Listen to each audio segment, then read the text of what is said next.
आज का ये एपिसोड शुरू करने से पहले एक छोटी सी बात। क्या आप भी अपना पॉडकास्ट बनाने की सोच रहे हैं? तो एंकर ट्राई कीजिए। ये पॉडकास्ट बनाने का सबसे आसान तरीका है। नंबर 1, ये फ्री है। नंबर 2, इसमें कई सारे ऐसे टूल्स हैं जो आपको अपने फोन और कंप्यूटर पर रिकॉर्ड और एडिट करने की फैसिलिटी देते हैं। नंबर 3, आप अपने पॉडकास्ट को डिस्ट्रीब्यूट भी कर सकते हैं, जिससे इसे स्पॉटिफाई और दूसरे प्लेटफॉर्म पर सुना जा सके। तो डाउनलोड कीजिए फ्री एंकर ऐप या विजिट कीजिए anchor.fm पर अपना पॉडकास्ट स्टार्ट करने के लिए। ये तो थी एक छोटी सी जानकारी, और अब शुरू करते हैं एपिसोड का सिलसिला। तो आज के एपिसोड में लीजिए सुनिए आचार्य चतुर्सेन शास्त्री के लिखे उपन्यास सोमनाथ के 96वें भाग तेल देखो तेल की धार देखो को मेरी यानी समीर गोस्वामी की आवाज में। महाराज भीमदेव का घायल और अरक्षित अवस्था में खंभात में रहना दामोदर मेहता को असंगत लगा। कूटनीति का ये पंडित महाराज और महारानी चौला देवी दोनों ही को खतरे में डालना पसंद नहीं करता था, पर प्रश्न निष्ठा और प्रतिष्ठा का था। ना तो महाराज भीमदेव ही प्राणों के मोह से खंभात को आरक्षित छोड़ने को राजी हो सकते थे, न चौला रानी ही उन्हें छोड़कर जा सकती थी। दामोदर मेहता की दृष्टि में खंभात की रक्षा से अधिक महत्व का प्रश्न राजा और रानी की रक्षा का हो उठा। दुर्ग, नगर और राजा रानी तीनों की रक्षा का प्रश्न था। प्रश्न अत्यंत गंभीर था। योद्धा और युद्ध सामग्री की तो कमी थी ही, निरंतर पराजित होने के कारण उनमें साहस की भी बहुत कमी हो गई थी। दामोदर मेहता भग्न हृदय सेना की कठिनाई से असावधान न थे, अतः अब उन्होंने ही सबसे अधिक साहस करने की ठान ली। परंतु ना तो मेहता को ना बालूका राय ही को ये विश्वास था कि शत्रु इतनी शीघ्रता से उनके सिर पर आ टूटेगा। जिस दिन ये मंत्रणा हुई उसके दूसरे दिन ही गणगौर का त्योहार था। त्योहार में हंसते खेलते नर नारियों पर दैत्य टूट पड़ा। राजपूत सेना के सावधान होने तक वो 3 करारी मार कर चुका था। नगर द्वार पर गणगौर के मेले में बिखरे हुए नर नारियों को उसने काट डाला। अचलेश्वर देवालय भंग कर नृसिंह स्वामी और सब पुजारियों को भी मार डाला तथा आस्करण सेठ के देसावर में आए सेठियों को भी बंदी कर लिया। विद्युत वेग की भांति ये खबर दुर्ग में पहुंची। जल्दी जल्दी आवश्यक आदेश देकर सामंत को सेना सहित दुर्ग से बाहर नगर कोट पर भेज दिया गया।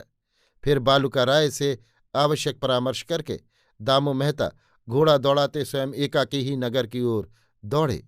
दुर्ग द्वार बंद हो गया, खाई का पुल तोड़ दिया गया। सामंत को अधिक से अधिक सहायता पहुंचाना ही दामू मेहता का उद्देश्य था। सामंत को उसने समझा दिया था कि सम्मुख जमकर युद्ध न करे, गली कूचों में मारकाट करते बलूची सवारों पर बगल से टूटकर आक्रमण करे, दबाव होने पर भाग जाए, मकानों और वृक्षों की आड़ में मौके की ताक में 10-10, 5-5 आदमियों की टोलियां छिपा दे। साहस की प्रेरणा करके नगर निवासियों को भी भागने से रोककर शत्रु पर आक्रमण में सहायता करने की चेष्टा करे। सामंत ने यही युद्ध नैपुण्य अपनाया। जगह जगह सारे नगर में उसके योद्धा बिखर बिखर कर नगरजनों से सहयोग लेकर बगल से शत्रुओं पर आक्रमण करने लगे। इसका फल भी उत्तम हुआ। शत्रुओं की गति रुक गई, वे चौकन्ने होकर चलने लगे। नगरजनों में साहस बढ़ा। दामू मेहता अब गली कूचे पार करते हुए किसी तरह बंदी सेठियों में मिल गए। सेठ लोग दंड देने की चर्चा चला रहे थे। दामोदर ने बातचीत शुरू की। एक सेठ ने कहा, 5 करोड़ कोरी बहुत है, इतना दंड दे कहाँ से सकते हैं। दूसरे ने कहा, देना चाहें तो भी नहीं दे सकते, कोरी क्या हमारे पास यहां परदेश में है। तीसरे ने कहा, हुंडी कर सकते हैं, पर वो राक्षस मानेगा क्यों, उसे तो नकद ही चाहिए, बिना नकद दिए छुटकारा नहीं है। शुभकरण सेठ खंभात के सेठों का चौधरी था। उसने कहा, 1 करोड़ कोरी मैं दे सकता हूं। त्रिलोकचंद ने कहा, 10 लाख मैं। लखपत के एक सेठ ने कहा, मुझे समय मिले तो 10 लाख कोरी मैं दूंगा, पर यहां नहीं, लखपत से मंगाकर दे सकता हूं। दामू मेहता चुपचाप सुनते रहे। फिर उन्होंने आकर कहा, सेठियाओ, आज्ञा हो तो मैं भी कुछ कहूं। मैं भी आपकी इस विपद का साथी हूं। आप भले ही 5 करोड़ कोरी उस दैत्य के मुंह में डाल दें, परंतु कोरी लेकर भी वो विश्वासघात करे, आपको ना छोड़े तो भला उस मिलेच्छ शत्रु की जमानत कौन देगा। दामू की बात सुनकर सब सेठों के कान खड़े हो गए। सबने कहा, ठीक तो है, दुष्ट विश्वासघात न करेगा इसका क्या ठिकाना है। तब आप ही बताइए क्या किया जाए। सीधी बात है, शत्रु को दंड नहीं दिया जाएगा, परिणाम चाहे जो कुछ हो। अभी तो हमें आत्मरक्षा के जो उपाय संभव हों अपनाने चाहिए। आप यदि सब कुछ मेरे ऊपर छोड़ दें तो मैं आपकी रक्षा का जिम्मा लेता हूं। दामोदर की इस बात से सबको ढांढस बंधा।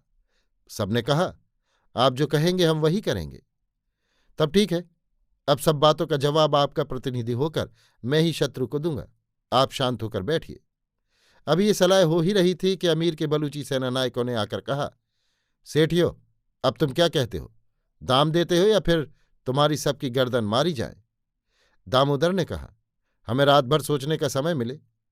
वो सोच रहे थे बालूका राय और सामंत की युद्ध कौशल का क्या परिणाम होता है ये देख लिया जाए। परंतु उद्दंड बलूची सरदार ने कहा, नहीं नहीं, इतना समय नहीं दिया जा सकता। जो कुछ कहना है अभी कहो, नहीं तो अभी तुम सबकी गर्दन मारी जाएगी। अभी कहाँ से रुपया आएगा? रुपया क्या हमारी जेब में है? फिर गर्दन मारने से ही तुम्हें काम है तो वही करो। पर हमें जो कुछ देना लेना है रात भर में सोचेंगे, बंदोबस्त करेंगे, तब होगा। सरदार कुछ सोच समझ कर चला गया। सेठियों ने कहा, इससे क्या लाभ? जो सुबह कहना था वो अभी क्यों न कह दिया गया? मेहता ने कहा, तेल देखो, तेल की धार देखो। अभी आप सुन रहे थे आचार्य चतुर्सेन शास्त्री के लिखे उपन्यास सोमनाथ के 96वें भाग तेल देखो तेल की धार देखो को मेरी यानी समीर गोस्वामी की आवाज में